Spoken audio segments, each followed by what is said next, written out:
ஹல்லேலூயா. கர்த்தருடைய பரிசுத்த நாமத்திற்கு மகிமை உண்டாவதாக. இந்த நாள் கர்த்தருடைய பரிசுத்தமான ஓய்வு நாள். ஹல்லேலூயா.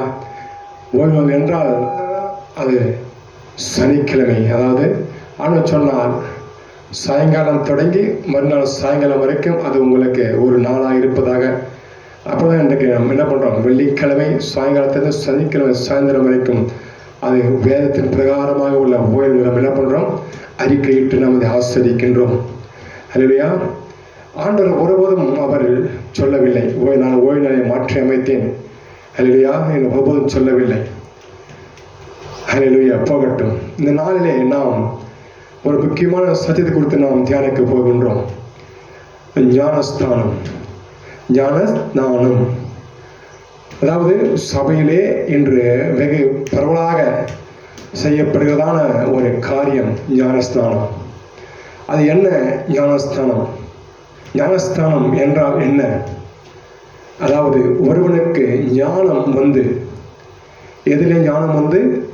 பாவத்தை குறித்து, நீதியை குறித்து, நியாயத்தை குறித்து அவனுக்கு ஞானம் வந்த பிறகு அவன் ஜலத்தினாலே மூழ்கி, நான் அந்த பாவத்துக்கு நான் மறித்து நான் நீதிக்கு நான் பிழைக்கும்படி ஆண்டவரே நான் உமக்கு அறிக்கையிடுகிறேன், உலகத்துக்கு நான் சாட்சியிடுகிறேன் என்று சொல்லி அந்த தண்ணியிலே மூழ்கி. ஹல்லேலூயா. அது என்ன அர்த்தம்? தண்ணியிலே மூழ்கி. மீன் தண்ணிக்குள்ளே இருக்கும், ஆனால் நாம் தண்ணிக்குள்ளே இருக்க முடியாது. நாம் தண்ணிக்குள்ளே இருங்கன்னா என்ன பண்ணோம், என்ன பண்ணுவோம், இறந்து விடுவோம். அப்போ நாம் தண்ணிக்குள்ளாக நாம் உள்ளே இருக்கின்ற அந்த ஒரு சாயலாக நம் தண்ணிக்குள்ளே உள்ளே மூழ்கும் போது நமக்குள்ள கிரியை செய்கிற பாவங்கள், ஜென்ம சுபாவங்கள், கண்களின் இச்சை, ஜீவனத்தின் பெருமை, மாம்சத்தின் இச்சை, இவைகள் எல்லாவற்றையும் நாம் என்ன பண்றோம், மறிக்க செய்கிறோம். நாம் மறித்து புதிய மனிதனாக நாம் வெளியே கொண்டு வருகிறோம். ஹல்லேலூயா. நாம் வெளியே வருகின்றோம். அதாவது பாவத்திற்கு மறித்து நீதிக்கு பிழைக்கின்ற ஒரு நல்ல ஒரு காரியம்தான் ஞானஸ்நானம். அதை நாம் என்ன பண்றோம்னா உலகத்தை நாம் அறிவிக்கின்றோம். ஏனென்றால் இயேசு கிறிஸ்து இந்த உலகத்திலே வந்து உம்முடைய பாவனுக்காகவும் என்னுடைய பாவனுக்காகவும் அவர் சிலுவை சுமந்து ரத்தம் சிந்தி, அந்த குற்றமற்ற மாசற்ற வெளியேறப்பெற்ற பரிசுத்தமான ரத்தத்தை அவர் சிந்தி, கடைசி ரத்தம் வரைக்கும் நமக்காக அவர் சிந்தி சிலுவிலே அறையப்பட்டு மரித்து அடக்கம் பண்ணப்பட்ட 3ஆம் நாளிலே அவர் உயிர்த்தெழுந்தார். ஹல்லேலூயா. அவர் பாவம் செய்யவும் இல்லை. ஹல்லேலூயா. அவர் நம்முடைய பாவங்களை அவர் ஏற்றுக்கொண்டதன் நிமித்தமாக பிதாவானவர் அவரை நொறுக்க சித்தம் கொண்டு, ஹல்லேலூயா, அவர் பாடுகளை கொடுப்பார். அதாவது நீங்களும் நானும் அடைகின்ற பாடுகளை அவர் ஏற்றுக்கொண்டு நமக்காக அவர் ஜீவனை கொடுத்த தெய்வம் அல்லவா. அவர் சொல்கிறார் மத்தேயு 28:19 நீங்கள் உலகமெங்கும் போய் சகல ஜாதிகளும் சீஷராக்கி. யாருங்க? இந்த ஜாதி, அந்த ஜாதி, மேல் ஜாதி, கீழ் ஜாதி, கவுண்டன் முதலியார், அல்லது ஐயர், இது இல்லை, சகல ஜாதிகளும் நீங்கள் போய் என்ன பண்ணோம், சுவிசேஷத்தை அறிவித்து அவங்களை சீஷராக மாற்றி அவர்களுக்கு பிதா குமாரன் பரிசுத்த ஆவியின் நாமத்தினாலே அவர்கள் ஞானஸ்நானம் கொடுங்கள். யார் மூலியமா? பிதா குமாரன் பரிசுத்த ஆவியின் நாமத்தினாலே ஞானஸ்நானம் கொடுங்கள் என்று ஆண்டவர் அவர் என்ன பண்ற, சீஷருக்கு ஒரு கட்டளையாக கொடுத்திருக்கிறார். இது சடங்கு அல்ல, இது சம்பிரதாயம் அல்ல. ஹல்லேலூயா. இது வழக்கம் அல்ல, இது ஒரு கட்டளை. ஏனென்றால் ஞானஸ்தானம் என்பது கிறிஸ்துக்குள்ளாக ஒரு புதிய ஒரு மனுஷனாக மாற்றுவது. பழைய மனுஷன் ஒளிந்து போய் புதிய மனுஷனாக மாறுகின்ற ஒரு காரியம் அந்த ஞானஸ்தானம். ஏற்கனவே சொன்ன பிரகாரமாக நாம் பாவத்துக்கு மறிக்கணும். நாம் பாவத்துக்கு மறிக்க, ஏதேன் தோட்டத்திலே பிரவேசித்த அந்த இச்சை என்கிறதான பாவம் இந்த உலகத்தையே அது ஆண்டு கொண்டது. ஒரு மனிதன் மூலமாக மரணம் வந்தது போல ஒரு நீதிமன் மூலமாக நாம் எல்லாம் ஜீவனை பெற்றுக் கொண்டு இருக்கிறோம். நம்முடைய தேவனாகிய கர்த்தராகிய இருக்கிற இயேசு கிறிஸ்து மூலமாக. ஹல்லேலூயா. அதான் ஆண்டவர் சொன்னார் ஏதேன் தோட்டத்திலே நீங்கள் பாவம் செய்தபடியினாலே என்ன பண்ணணும், இங்க இருக்க முடியாது, நீங்க வெளியே செல்ல வேண்டும் என்று சொல்லி அவர் தோட்டத்தை விட்டு அனுப்புகிறார். எதற்காக? எடுக்கப்பட்ட மண்ணை பண்படுத்த. நம்ம எல்லாம் இருந்து உருவாகணும். நம்ம எல்லாம் ஆண்டவர் மண்ணிலிருந்து உருவாக்கினார். அல்லேலூயா. இந்த மண்ணாகிய சரீரத்தை, இந்த மண்ணாகிய இந்த மண்பாண்டத்தை நாம் என்ன பண்ணணும்? நாம் சீர்படுத்த வேண்டும், ஸ்திரப்படுத்த வேண்டும், பரிசுத்தப்படுத்த வேண்டும். அதை பண்படுத்த அவர் வெளியே துரத்தினார். நாம் பண்பட்ட பிறகு ஹல்லேலூயா, நாம் யாரோடு இருப்போம்? கிறிஸ்துவோடு நாம் இருப்போம். ஒரே மனுஷனாக, புதிய சிருஷ்டியாக, பரிசுத்தமுள்ள மனுஷனாக நாம் யாரு? கிறிஸ்துவ. அப்புறம் என்ன பேர்? கிறிஸ்துவர்கள். அல்லையா, நான் கிறிஸ்துவின் சிந்தை உடையவன். அல்லையா, மாம்சத்துக்கு மறிக்கணும், மாம்சத்துக்கு மறிக்கணும். அல்லையா, கண்களின் இச்சை, ஜீவனத்தின் பெருமை, மாம்சத்தின் இச்சை, இவை எல்லாம் உலகத்தில் உண்டானவைகள். உலகத்தில்னா பிசாசால் உண்டானவைகள். இப்போ சொல்றாரு பாருங்க, நீங்க உலகம் எங்கும் போய் சகல ஜாதிகளும் சீஷராக்கி அவங்களுக்கு பிதா குமார பரிசுத்த நாமத்தை ஞானஸ்தானம் கொடுங்க. அதேதான் சொல்லுகிறது யோவான் 3ஆம் அதிகாரம் 5வது வசனத்திலே, ஒருவன் ஜலத்தினாலும் ஆவியினாலும் பிறவாவிட்டால் அவன் பரலோக ராஜ்யத்திலே பிரவேசிக்கவே முடியாது என்று தேவனாகிய கர்த்தர் இந்த உலகத்தில் இருக்கும் பொழுது நிக்கதேமு என்ற நிக்கதேமு என்ற ஒரு போதகரிடத்தில் அவர் சொன்னார், ஜலத்தினால பிறக்க வேண்டும். அப்படின்னா என்ன அர்த்தம்? ஜலத்தினால பிறப்பது என்றால் பாவத்திலிருந்து மரித்து நீதிக்கு பிறக்க வேண்டும், பாவத்துக்கு மறிக்க வேண்டும். இயேசு கிறிஸ்துவை தேவன் என்று அறிக்கை செய்ய வேண்டும். அவரே தேவன் என்பதை ஏற்றுக்கொள்ள வேண்டும். அவரே தேவனுடைய குமாரன், எனக்காக அவர் சிலுவை சுமந்தார், ரத்தம் சிந்தினார், என்னை பாவனாக சுமந்தார் என்று நாம் ஏற்றுக்கொள்ள வேண்டும். அல்லேலூயா. ஜலத்தினின்று பிறப்பது, ஜலத்தினின்று பிறப்பது. ஹல்லேலூயா. இந்த ஜலம் என்பது ரொம்ப முக்கியம். பாருங்க, ஒரு சாதாரண ஒரு ஜலமாகிய தண்ணீர் நம்ம டெய்லி குளிக்கிறோம் பார்த்தீங்களா? அது என்ன பண்ணுது? நம்ம மாம்ச அழுக்க கழுவுது. நாம் எல்லாம் வேலைக்கு போகின்றோம், வேலை செய்கிறோம், சில காரியம் செய்கிறோம். அப்ப என்ன பண்ணுது? நம்ம சரீரமும் நம்ம உடையும் அழுக்காக விடுகிறது, கரைபட்டு விடுகிறது. அந்த கரையை அந்த ஜலமானது, தண்ணீரானது என்ன பண்ணுது? அது நீக்குது. அப்போ இந்த ஜலமானது நம்முடைய மாம்சத்தின் அழுக்கை நீக்காமல் என்ன பண்ணுங்க? இது நம்முடைய மாம்சத்தின் அழுக்கை இதை நீக்குவது அல்ல, மாறாக இது நாம் கிறிஸ்துவை நாம் சாட்சி கொடுக்கிறோம். நம்ம என்ன பண்றோம்? சாட்சி கொடுக்கிறோம். இது வரைக்கும் நான் இந்த உலகத்தில் இருந்தேன், உலகத்தில் ஒருவனாக இருந்தேன், உலக வழக்கத்தின்படி ஆண்டவரே நான் எல்லா காரியங்களும் பாவங்களையும் செய்தேன் உலகத்தின் பிரகாரமாக. இனி நான் அப்படி அல்ல, நான் கிறிஸ்து உம்முடைய மனசாட்சியின் பிரகாரம் நான் என்ன பண்றேன்? நான் சாட்சிகிறேன், ஒரு புதிய உடன்படிக்கை செய்கிறேன். அல்லேலூயா. அதுதான் அந்த ஞானஸ்தானம். ஜலத்தினால பிறப்பது என்பது மனிதனாகிய நாம் ஆண்டவருக்கு கிரியையினாலே நாம் வெளிப்படுத்துகிற ஒரு காரியம். ஏன்னா கிரியை இல்லாமல் விசுவாசம் செத்தது. நான் உலகத்திலும் தெரியப்படுத்த, இது வரைக்கும் நான் புறஜாதியாக இருந்தேன், விக்கிரகத்தை வணங்கினேன், மாம்ச இச்சைகளை மேற்கொண்டேன், பாவங்களை செய்தேன், இப்படி எல்லா காரியம் செய்த நான் இருந்தேன். இப்பொழுது நான் அதற்கெல்லாம் மறித்து நான் உமக்காக ஆண்டவரே, நான் நீதிக்காக ஆண்டவரே, உமக்காக நான் பிழைக்கிறேன் என்று சொல்லி அல்லேலூயா. அது ஒரு சாட்சி கொடுப்பது, அறிக்கை செய்வது, கிரியைதான் நாம் வெளியே கொண்டு வருவது, நாம் காட்டுவது. ஆனால் இன்றைக்கு பாருங்க, எவ்வளோ பேர் நம் ஞானஸ்தானம் எடுக்கின்றோம். 20 வயசானவனே 18 வயசானவன் என்ன பண்ணோம்? ஞானஸ்தானம் எடுக்கிறோம். ஆனால் ஒவ்வொரு மாதமும் நாம் திருவிருந்து எடுக்கிறோம். இயேசு கிறிஸ்துவோட ரத்தம் என்று சொல்லி, அவருடைய சரீரம் என்று சொல்லி நாம் அவரை உட்கொள்கிறோம். அவர் ரத்தம் என்னது? பரிசுத்தமுள்ள ரத்தம், குற்றமற்ற ரத்தம், மாசற்ற ரத்தம், வெளியேற பெற்ற ரத்தம். அந்த ரத்தத்தை நாம் ஆனால் நம்முடைய சரீரமோ என்றும் மாறவில்லை. நம் சரீரமோ என்றும் பாவத்துக்கு மறிக்கவில்லை, நீதிக்கு பிழைக்கவில்லை. இன்னும் நாம் பாவம் செய்து கொண்டே இருக்கிறோம். மாதம் மாதம் மாதம் நாம் திருவிருந்தை எடுத்து அவருடைய சரீரத்தை நாம் உட்கொண்டு, ஆனாலும் அது கிரியை செய்ய முடியவில்லை. ஏனென்றால் மண் பாண்டமாகிய இந்த சரீரம் நாம் இன்னும் பண்படுத்தவில்லை. நாம் இன்னும் எதற்கு பண்படுத்தலை? நம்முடைய மாம்ச இச்சைகளுக்கு நாம் பண்படுத்தலை.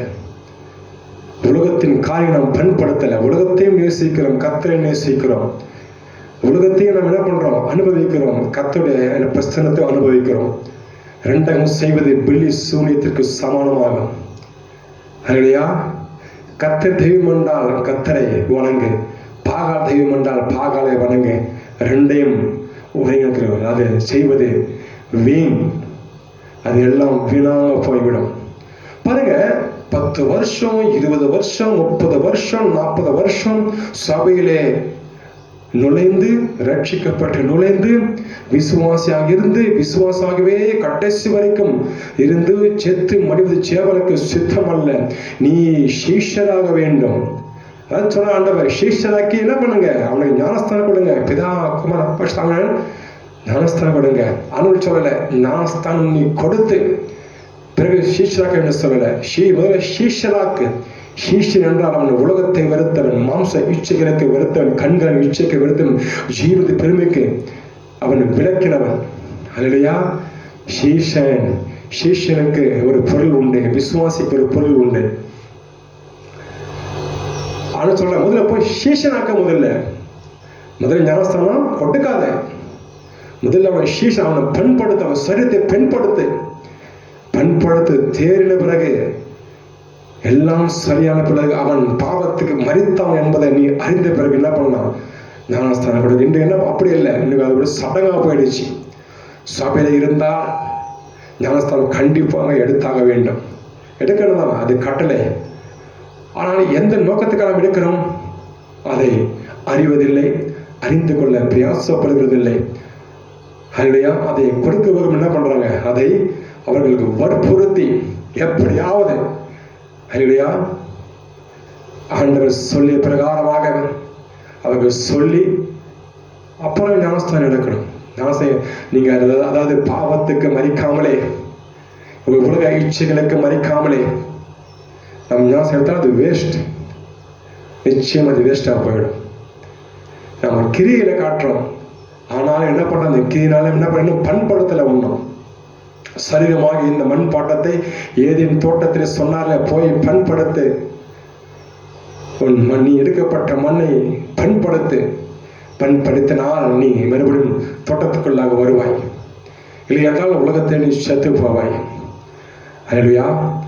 பாருங்க, அப்ப ஜலத்தினாலே ஞானஸ்தானம் என்பது நாம் மனிதனாகிய நாம் என்ன பண்றது?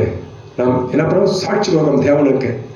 ஆண்டவரே, நான் பாவத்துக்கு பிழைத்திருக்கிறேன், இதுவரைக்கும் நான் உம்மை அறியவில்லை, இப்ப அறிந்திருக்கிறேன், நீரே தேவன் அறிந்திருக்கிறேன், நான் முழு இருதயத்தோடு விசுவாசிக்கிறேன்னு சொல்லி, எப்படி அங்க பிலிப்பு அந்த கந்தகன் நிக்குத்தா பார்த்தீங்களா மந்திரிக்கு, அந்த மந்திரி சொல்றான், நான் முழு இருதயத்தோடு நான் விசுவாசிக்கிறேன், இயேசுவே தேவனின் குமாரன் என்று.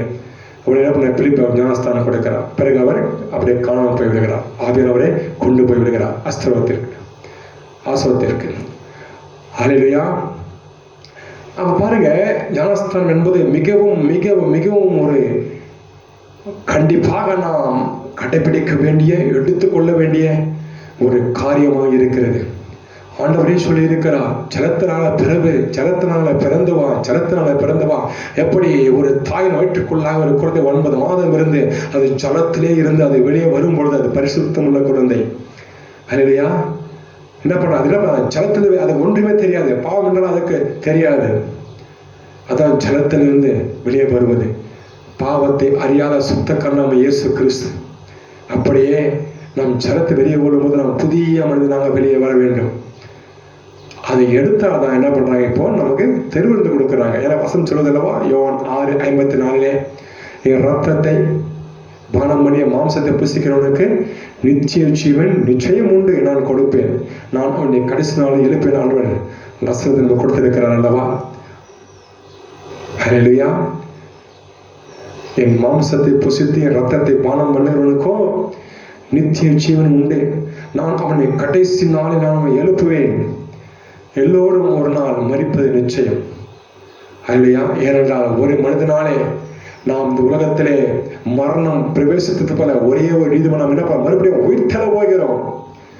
அல்லேலூயா. நம்முடைய மூத்த சகோதரர் ஆண்டவராகிய இயேசு கிறிஸ்து மரித்து உயிர்த்தெழுந்தார் நமக்கு முன்னோடியாக. அல்லேலூயா. அப்ப பாருங்க, இந்த ஞானஸ்தானம் என்பது மிக ஒரு முக்கியமான காரணம். நிச்சயம் நம் பாவத்துக்கு மரித்து ஆக வேண்டும். கிறிஸ்தவர்கள் தங்கள் மாம்சத்தையும் அதன் ஆசை இச்சையும் சிலுவையிலே அறைந்திருக்கிறார்கள்.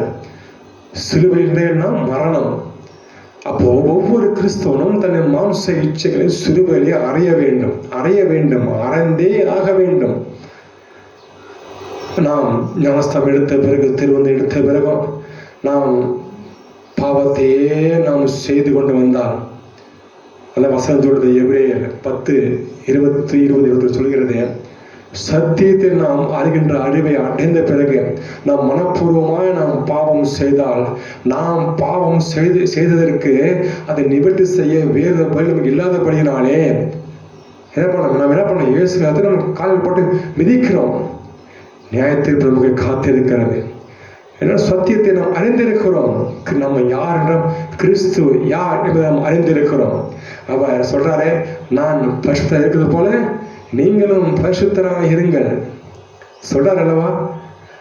அப்போ நம்ம சத்தியத்தை அறிந்த பிறகு நம்ம மறுபுறம் பாவம் செய்தால் அந்த பாவக்கு தக்க நம்ம தப்புவிக்க வேறொரு பலி இல்லை. ஏன்னா கிறிஸ்து உனக்காக எனக்காக அவர் ஜீவ பலியாக ஒப்பு கொடுத்தார். இனி வேறொரு பலி கிடையாது. ஒரே ஒரு பலி, ஒரே ஒரு ரத்தம் சிந்துதல், ஒரே ஒரு நீதிமானுடைய ரத்தம் சிந்தப்பட்டதுனால நாம் ரட்சிக்கப்பட்டு இருக்கிறோம். ஏன்னா அந்த ரத்தத்தில் குற்றமில்லை, மாசற்ற ரத்தம், வெளியேறப்பட்ட ரத்தம், பரிசுத்தமான ரத்தம். பாருங்க, எதுக்கு அப்போ ஆணும் சொல்லிக்கலாம், ஜலத்தினாலும் பிறக்கணும், ஆவியினாலும் பிறக்கணும்.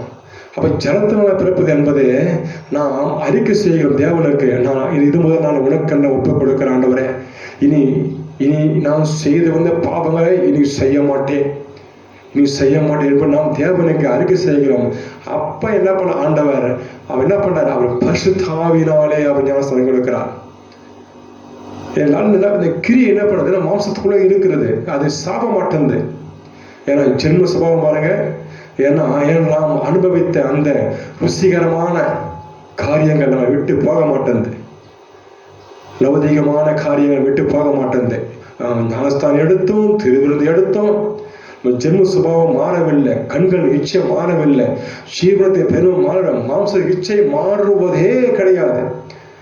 60 வயசு 70 வயசு 83 வயசு என்ன பண்ண நமக்கு மாறுவதே கிடையாது மாம்சத்தின் இச்சை. அப்ப எப்படி நம்ம கிறிஸ்துவன்னு சொல்ல முடியும்? ஞானஸ்தானம் எடுத்து திருவிழா எடுத்த மாத்திரம் பலவது போக முடியாதுங்க, போக முடியாது. உன் கிரியை எப்படிப்பட்டது, உன் வாழ்க்கை எப்படிப்பட்டது, உன் அந்தரங்க வாழ்க்கை என்றால் தேவன் அவர் நிறுத்தி பார்க்க வல்லவர். தராசுலே நிறுத்தி பார்க்க வல்லவர். மரித்தோர் ஜீவனோர் என்ன பண்ணுவார், கணக்கு ஒப்பிக்க வேண்டும் அவருக்கு முன்பதாக. அவரே நியாயத்தை கொடுக்க அதிகாரம் உள்ளவர். பாருங்க, நமக்கு என்ன பண்றது, மறைய மாட்டேங்குது. அந்த இச்சை மட்டும் போகவே ஏதாவது ஒரு விதத்துல, ஒருவர்களுக்கு மண்ணின் மீது இச்சை, இன்னொருக்கு பொண்ணின் மீது இச்சை, இல்லையா, ஒருவனுக்கு பணத்தின் மீது இச்சை, ஒருவனுக்கு அதிகாரம், பெருமை, இது எல்லாம் ஒவ்வொருத்தரும் ஒரு விதமாக கிரிவு செய்து கொண்டே இருக்கிறது, மறைவதில்லை. ஆனால் பரிசுத்த ஆவி உண்மையில் இறங்கும் பொழுது அந்த எண்ணங்கள், அந்த இச்சைகள், அந்த மாம்சத்துக்கு எல்லாம் நிர்மூலமாகும். அதான் ஆண்டவர், ஜலத்தினால பிறவிட்டாலும் ஆவியினால் பிறவிட்டாலும் நீ பிரவேசிக்க மாட்டேன். நீ ஜலத்தை மாத்திரம் பிரவேசத்தில் ஆவியை பிறகு நிச்சயமாக நம்ம என்ன பண்ண பலவத்தை போக முடியாது. ஜலத்தினால பிறக்கணும். ஆவியாக பிறப்பது என்பது நாம் ஜென்ம சுபாவங்கள் முற்றிலும், இந்த உலகத்துடைய காரியங்கள் முற்றிலும் நாம் வெறுத்து விட வேண்டும். அதான் சுட்டெரிப்பின் ஆவியாக இறங்கும் பொழுது நம் மீது உள்ள ரத்த பகவை நீக்குவா. ஆவை இறங்கும் போது என்ன பண்ணும், எல்லா கட்டுகளும் முட்டையும். இச்சை கட்டுதானே, கட்டுதான், அதெல்லாம் மாம்சத்து இச்சை கட்டுதான். அதே பிசாசின் கட்டு. ஒரு பாவம் செய்தால் அவன் பிசாசுக்கு அடிமையாக இருக்கிறான். அவனுக்கு தேவன் இல்லை, அவன் தேவனால் உண்டானவன் அல்ல. பாவம் செய்கிறவன் அவன் பிசாசாக உண்டாயிருக்கான். எது பாவம்? எது பாவம்? இல்லையா? புறஜாதி செய்வதையே நாம் செய்கிறோம். அவன் செய்த பாவம், நாம் செய்த அது என்ன பண்றோம்? பரிசுத்தம். இல்லையா? திருமணம் ஆகாதவர்களுக்கு ஒரு விதி, திருமணம் ஆனவர்களுக்கு ஒரு விதி. எப்படியோ நாம் சுட்டரிக்க வேண்டும், மாம்சத்தின் கிரியைகளை சுட்டரிக்க வேண்டும். அப்பதான் என்ன பண்ணணும்? பரலோகத்துக்கு போக முடியும். ஒருவன் ஜலத்தினால பிறக்க வேண்டும், ஆவியினால பிறக்க வேண்டும். ஆவியா பிறக்க என்பதை நம்முடைய சுபாவம் எல்லாம் சுட்டரிக்கப்பட வேண்டும், சுட்டரிக்கப்பட வேண்டும். கண்களின் இச்சை, ஜீவனத்தின் பெருமை, உலகத்தின் பெருமை, மாம்சத்தின் இச்சை எல்லாம் நாம் அதற்கு மறித்து நம் ஆவியினாலே புது மனுஷனாக நம்ம ஆவியாத்ம சரீரத்தை தேவையான ஆட்டுக்குட்டியானவருக்கு நாம் ஒப்பு கொடுக்க வேண்டும். ஹல்லேலூயா, ஹல்லேலூயா. ஆமாங்க, ஒவ்வொரு கிறிஸ்தவனும் பரிசுத்தமாய் வாழ வேண்டும். உங்களை பார்த்தா, நம்மளை பார்த்தா அவங்க கிறிஸ்துவை பார்க்கணும். ஹல்லேலூயா, கிறிஸ்துவை பார்க்கணும். அப்போ ஒருவன் பாவத்தில் நான் என்ன பாவம் செய்தேன் அவன் எப்படி தெரியும்? எதை வைத்து அவன் அறிக்கை செய்ய முடியும்? நம்முடைய பிதாவாகிய தேவன் கொடுத்த 10 கட்டளைகள். ஹல்லேலூயா. ஒவ்வொரு கட்டளையா அது என்ன பண்ணுங்க, கையை வச்சு படிங்க. என்ன உனக்கு தேவன் உண்டா இருக்க வேண்டாம், இது முதல் கட்டளை. நம்ம என்ன நம்ம உண்டாக்கி இருக்கிறோமா பாருங்க. அடுத்து, மேலே வானத்துல கீழே பூமியிலும் ஒரு சுயபத்தியாக உண்டாக்க வேண்டாம். நாம் என்ன உருவாக்கி இருக்கிறோமா, வணங்கி இருக்கிறோமா, அதை பாருங்க. ஹல்லேலூயா. இப்படி ஒவ்வொரு கட்டளையாக என்ன பண்ணாம மேலே கைகளை வைத்து நாம் படிக்கும் போது நமக்கு தெரியும் நாம் எதிலே மீறி இருக்கிறோம், எதிலே பாவம் செய்து இருக்கிறோம் என்று. அப்ப ஞாசம் எடுக்கும் பொழுது அந்த பாவத்தை நாம் அறிக்கை செய்து விட்டு விடுவோமானால் நாம் பிழைத்துக் கொள்வோம். வசனம் அப்பதான் சொல்லுது, தன் பாவத்தை மறைக்கிறவன் வாழ் அடைய மாட்டான். அதை அறிக்கை செய்து விட்டு விடுவோம், இரக்கம் பெறுவான். அந்த கைகளை வச்சு ஒவ்வொரு கற்பனையா சொன்னால் நமக்கு தெரியும் நம்ம எதிலே மீறி இருக்கிறோம் என்று. கொலை செய்யாதிருப்பதாக, உபசாரம் செய்யாதிருப்பதாக, களவு செய்யாதிருப்பதாக, போய் சொல்றதை விரோதமாக எல்லாம் எழுதியிருக்கிறது. அப்போ அதை வச்சு கையில வச்சு அதை நம்ம படிக்கணும். ஞாபகம் எடுக்கும்போது நான் எதிலே நான் தவறு இருக்கிறேன் அப்படின்னா பண்ணாமல் திருத்திக்கொள்ள நமக்கு ஏதுவாக இருக்கும். ரெண்டு தாங்க பிதாவாகிய தேவன் கொடுத்த 10 கட்டளை. அதில் நம்ம சரிபார்த்து கொள்ள வேண்டும். இயேசு கிறிஸ்து கொடுத்த கட்டளை ஜலத்தினாலும் ஆவியால் பிறக்க வேண்டும். ஜலம் என்பது நம் பாவத்துக்கு மறித்து நீதிக்கு பிழைக்க வேண்டும். இல்லையா? பிற்பாடு நாம் என்ன பண்ணோம்? ஆவியானுடைய வரத்தை பெற்றுக்கொள்ள வேண்டும். ஆவியானுடைய ஞானஸ்தானத்தை நாம் பெற்றுக்கொள்ள வேண்டும். அப்ப என்ன ஆவியான வரும் பொழுது நம்ம ஜென்ம சுபாவங்கள், நம்ம மீது கிரியை செய்கிற இச்சையின் கிரிகள், மாம்சம் எல்லாம் என்ன பண்ணுவோம்? சுட்டரிக்கப்படும். ஹல்லேலூயா. நம் ஆண்டவர்கள் செய்ய முடியாத காரியம் ஒன்றுமில்லை, ஆவியானவர் செய்ய முடியாத காரியம் ஒன்றுமில்லை. நாம் ஒப்புக் கொடுப்போமானால் நிச்சயம் நம்ம ஆண்டவர் மாத்த பரிசுத்த ஜீவித்தை வாழ வைப்பார் அவர். என்ற ஒவ்வொரு கிறிஸ்தவனும் பரிசுத்தமாக வேண்டும் என்பதே பிதாவின் சித்தமாக இருக்கிறது. இது கட்டளையாக நமக்கு தெரியலையா? ஒவ்வொரு மனுஷனும் பரிசுத்தமாக என்பது பிதாவின் சித்தமாக இருக்கிறதா? இது நமக்கு கட்டளையா தெரியலையா? ஹல்லேலூயா. இப்போ என்ன பண்றோம்? ஞானஸ்தானம் நாம் எடுத்துக்கொள்ள வேண்டும். அது முன்பதாக இவரை நாம் சீர்படுத்தி நாம் எதிராக நாம் தவறி இருக்கிறோம், நாம் எந்த பாத்திரம் செய்யும் என்பதை அறிந்து ஞானம் அந்த ஞானத்தினால என்ன பண்றோம்? ஒரு தெளிவு புத்தி கர்த்தருக்கு பயப்படுற ஞானத்தை ஆரம்பிக்கிறது சொல்கிறது அல்லவா? அவருக்கு பயப்படுகிற பயம் நாம் முன் செய்த பாவங்களை இனி செய்யாதபடி ஆண்டவரே நான் அறிக்கை செய்யும்படி உலகத்துக்கு சாட்சியாக, பிசாசுக்கு சாட்சியாக என்ன பண்றோம்? நம்ம ஜலத்திலே மூழ்கி ஞானஸ்தானம் எடுக்கிறோம். பிற்பாடு நம்ம என்ன செய்யறோம்? ஆவியினால் ஞானஸ்தானம் கொள்ள வேண்டும். ஆவியினால் என்றால் என்ன? ஆவியார் என்பது நம்ம மாம்சத்துக்கு சுட்டரிப்பதற்கு. பாருங்க, ஆவியினாலே ஞானஸ்தானம் பெற்றவங்க மாம்சத்துக்கு என்ன பண்ணுவாங்க? அவங்க அடங்கி போகவே மாட்டாங்க, அவங்க எடுத்து நிற்பாங்க. அவங்க ரத்தம் சிந்துவாங்க மாம்ச கிரிகளுக்கு. ஆவியினாலே ஞானஸ்தானம் பெற்றவர்கள் அவர்கள் மாம்ச இச்சையை மேற்கொள்ள மாட்டார்கள். ஹல்லேலூயா.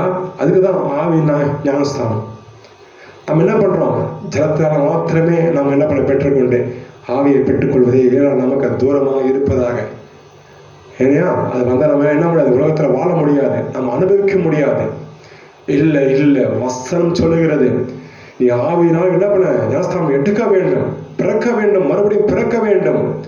உன் சுபாவங்கள், ஜென்ம சுபாவங்கள், இச்சைகள் எல்லாம் நிர்மூலமாக்கப்படணும் உன் சரீரத்தில் இருந்து. அதுக்குதான் ஆவியான ஒன்றும் சும்மா உங்களை வேடிக்கை பார்த்து வர்றதில்லை, உங்களை நிரப்பி அந்நிய பாஷை பேசி அதுக்காக வர்றதில்லை.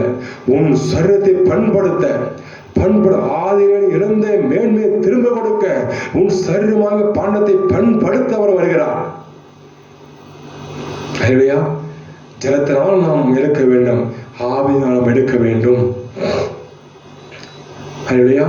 ஒருவேளை இப்ப சில பிள்ளைங்க வியாதியா இருக்கிறாங்க, மனநிலைமை பாதிக்கப்பட்டு இருக்கிறாங்க, அல்லது நடக்க முடியாம படுக்கிறாங்க, வெகு நாள் வியாதி, எல்ல முடியாத ஒரு வியாதி. அப்ப இவங்களாம் என்ன பண்றாங்க? அவங்களாம் கண்டுகொள்வதில்லை. ஏண்டா இவங்களுக்கு என்ன செய்யப்ப ஞானஸ்தானம் என்ன செய்யப்பட அப்படி என்ன பண்ண விட்டு விடுவார்கள். இல்லை இல்லை இல்லை, அவர்களும் பரலோகத்தின் புத்திரர்கள், அவர்களும் தேவனுடைய பிள்ளைகள், தேவனுடைய சொந்தக்காரர்கள். அங்க பாருங்க, மத்திய 9ஆம் அதிகாரத்திலே, மார்க் 2ஆம் அதிகாரத்திலே ஒரு தினப்பட்டாங்க, ஒரு திமிரவக்காரனை 4 பேர் தோல்ல போட்டு சுமந்து வராங்க. ஒரு பாடையை கட்டியோ இல்லை ஒரு கட்டில்ல சுமந்து வர 4 பேர். அப்படி என்ன பண்றாங்க? இயேசு அங்க வரும்போது அங்க உள்ள போறதுக்கு இடம் இல்லை, இயேசு அங்க பசங்க கொண்டு இருக்கிறார். அப்படி என்ன பண்றாங்க? அந்த வீட்டு மணி ஏறி கூறிய பிச்சு யார் கட்டின வீடோ அதை பிச்சு உள்ள இறக்குறாங்க. அவனு சொல்றாரு, அவங்களுக்கு விசுவாசத்தை கண்டு என்ன பண்ண? திமுக பாவம் மன்னிக்கப்பட்டது இருந்து நட்டாங்கன்னு சொல்றான். இல்லையா? பாருங்க, வெகு நாள் வியாதி, நாள்பட்ட வியாதி, மனநிலைமை, ஊமை, செவிடு, குருடு, முட்டகம், இப்படிப்பட்ட என்ன பண்ணுங்க? ஞானஸ்தானத்தை கொடுங்க. அதற்கு என்ன பண்ணோம்? அதை கொடுப்பவர்களை முன்வர வேண்டும். இன்னொரு பெரிய முக்கியமான ஒரு காரியம் இருக்கிறது. ஞானஸ்தானம் எடுப்பு எவ்வளவு முக்கியமோ அப்படியே ஞானஸ்தானம் கொடுப்பவர்கள் அதை விட முக்கியம். இல்லையா? அவர்கள் ஞானஸ்தானம் கொடுத்தவங்க கைகளை வைக்கும் பொழுது பரிசுத்த ஆவியை பெற்றுக்கொள்ள வேண்டும். யாரு? ஞானஸ்தானம் எடுப்பவர்கள்.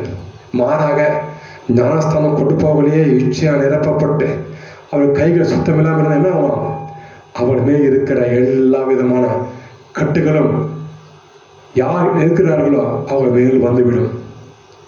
அதனாலதான் பாருங்க, இன்றைக்கு எவ்வளோ பேர் ஞானஸ்தானம் எடுக்கிறாங்க பாஸ்டரின் கையில, ஒருவரும் திருந்துறதில்லை, ஒருவரும் திருந்துறதில்லை. ஏன்னா கொடுக்கிற பாஸ்டரைய கைகளில் சுத்தம் இல்லை, அது உலகத்தை ஜெயிக்கலை.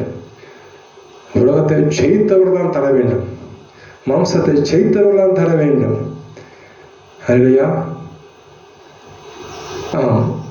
எப்படி எடுப்பது, அது எவ்வளோ ஒரு மேன்மையோ முக்கியம். அதே போல நாம் எங்கேயே நாம் அதை பிறப்பு அதை விட முக்கியம். பாருங்க, பவுல் போய் கைகளை வைக்கிறாரு, பேதுரு போய் கைகளை வைக்கிறார். அப்படின்னா பரிசுத்த ஆவி வரம் இறங்குகிறது.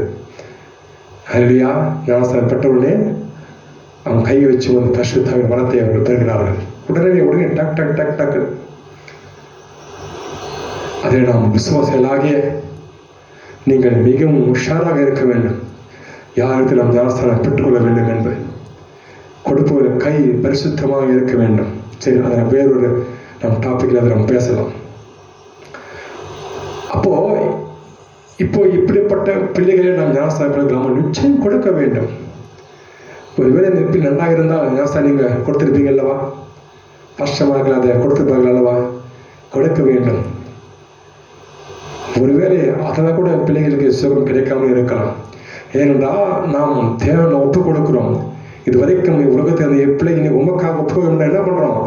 நாம் ஒரு ஒப்பு கொடுக்குறோம். எப்படி ஒரு இண்டூஸ், நாங்கள்லாம் இண்டூஸ் தான். நாங்கள் சின்ன வயசாக இருக்கும்போது எங்கள் தலைமுறையில எடுத்து என்ன பண்ணுவாங்க, எங்கள் பேரண்ட்ஸ் ஒரு இண்டு ஒரு தெய்வம் ஒரு தேவருக்கு பலி கொடுப்பாங்க. கோழி எடுத்து முடியை எடுத்து அதுக்கு கொடுப்பாங்க. அப்போ என்ன பண்ணுறது? அவங்க ஒப்பு கொடுக்கறது, இது இந்த பிள்ளை உங்களுக்கு சொந்தம், நீங்கள் இவனை பாதுகாத்து கொள்ளுங்க, எந்த தீங்கு என்றால் அப்படியே நாம் என்ன பண்றோம், நாம் இந்த ஞானஸ்தானத்தின் மூலமாக நம் பிள்ளையை நாம் தேவனுக்கு ஒப்புக் கொடுக்கிறோம். இது உங்களுடைய பிள்ளை, நீங்க தான் அதை பார்த்துக் கொள்ளணும்.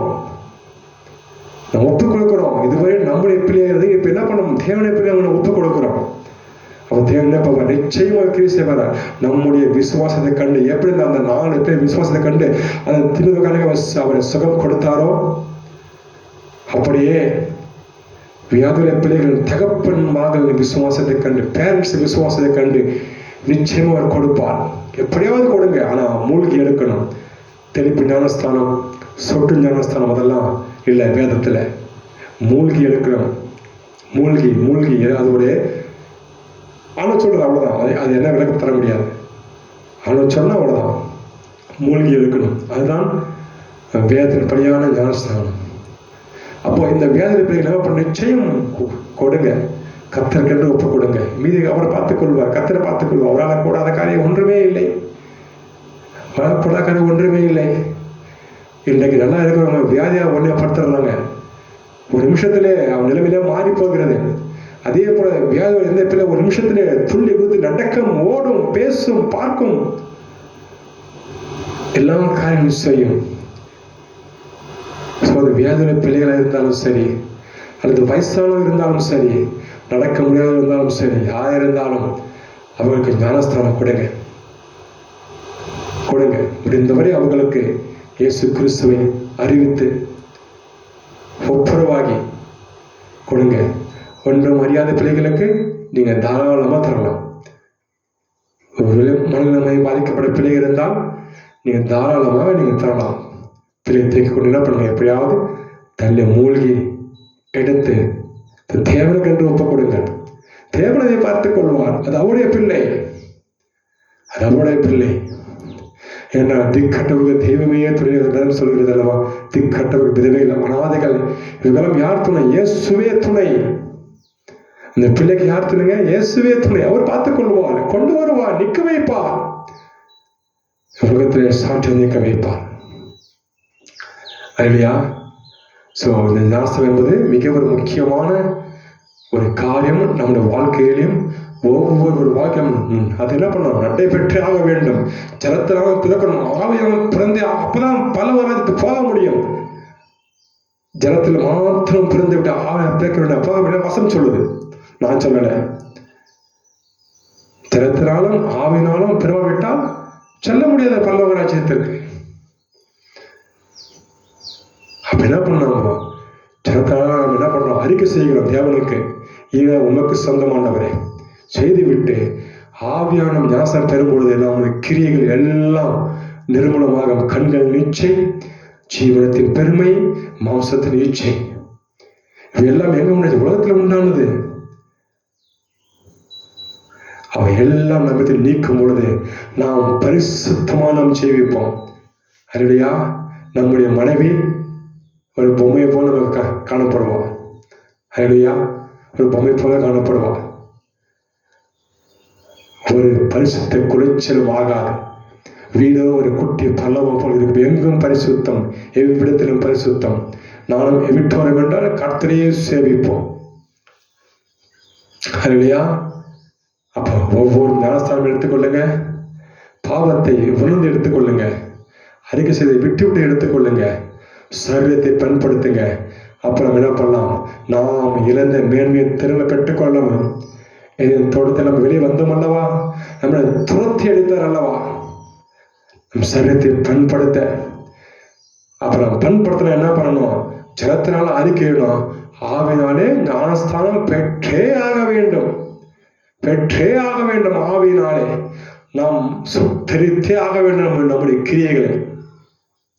அப்பொழுது நாம் பரம எதிர்கொள்ள சென்று நாம் தேவனோடு கர்த்தாதி கர்த்தரோடு ராஜாவோட வெண்டைகள் என்ன பண்ணுவோம், நாம் அவரோடு நாம் கலி கூர்ந்து நித்தம் சமூகத்திலே நாம் மகிழ்ந்து கொண்டே இருப்போம். யுகமாக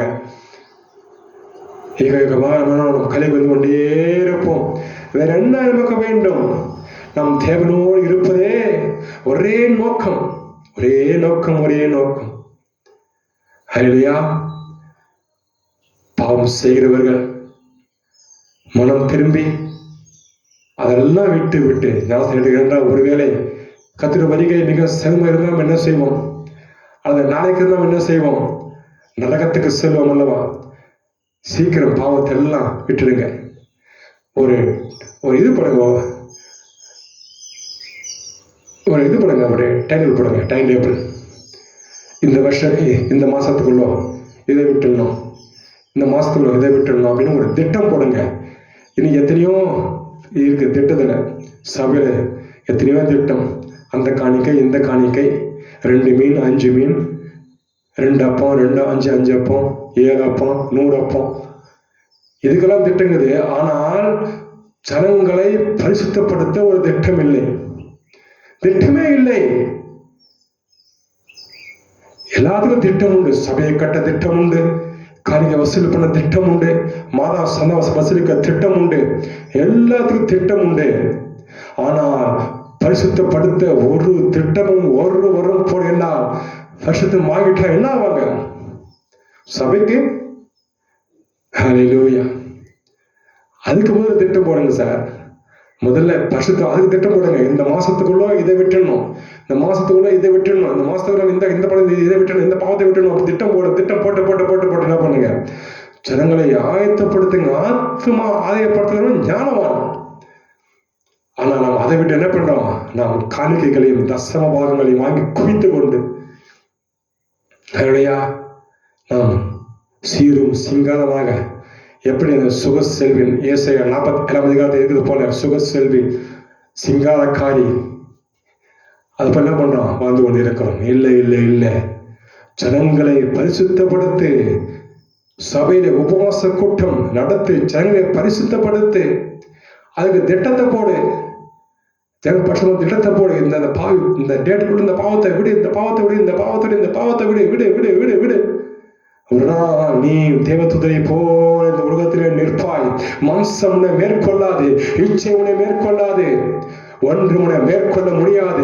பிசாசு உன்னை பார்த்து நட்டுங்குவான். ஓ பாப்பா, இதுக்கு முன்ன நம்ம கிரியா அவன் இருந்த, இப்போ இல்லையே. அவன் தேவசாயலாகவே இருக்கிறானே, ஒரு கிரியா வந்து காணப்படவில்லையே. என்ன பண்ணுவான்? அவன் ஓடி போவான். பிசாசுக்கு எதிர்த்து நின்று அப்பதான் ஓடிப்போம். எப்போ? இப்பதான். ஹல்லேலூயா. சோ பாவத்தை விட்டு நீதிக்கு பிழைக்கும்படியாக, ஜலத்தினாலும் மாம்சத்தை சுட்டரிக்கும்படியாக ஆவியால் நாம் ஞானஸ்தானம் பெற வேண்டும் என்று ஒவ்வொருவரும் நாம் யோசித்து ஹல்லேலூயா நாம் எடுத்துக்கொண்டு நம் தேவனோடு நாம் சஞ்சரிப்போம் என்று ஒவ்வொருவரும் நாம் என்ன பண்ணோம்? நினைக்கணும். நினைச்சாதான் தேவன் என்ன பண்ண கிரியை செய்வார்.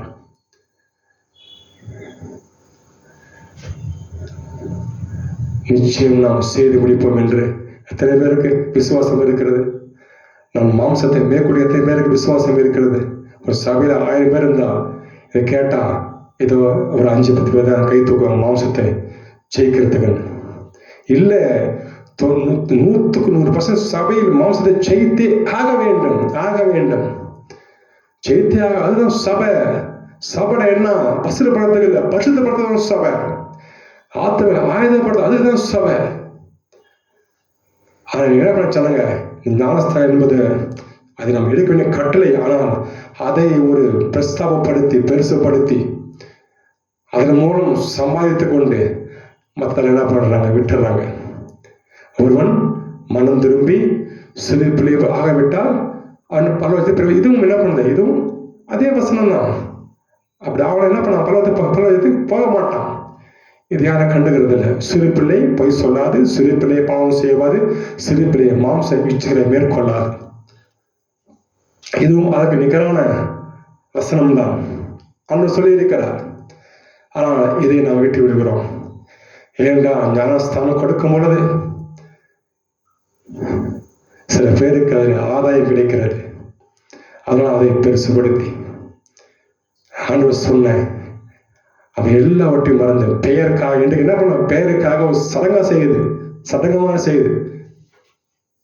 இல்லை, ஆத்துமாக்களை ஆதாயப்படுத்தணும், பரிசுத்தப்படுத்தணும். அதுக்குதான் ஞானஸ்தானம். சபைக்கு சேர்த்து கூட்டம் கூட்டுவதற்கு அல்ல, பரிசுத்தப்படுத்தணும். இல்லையா?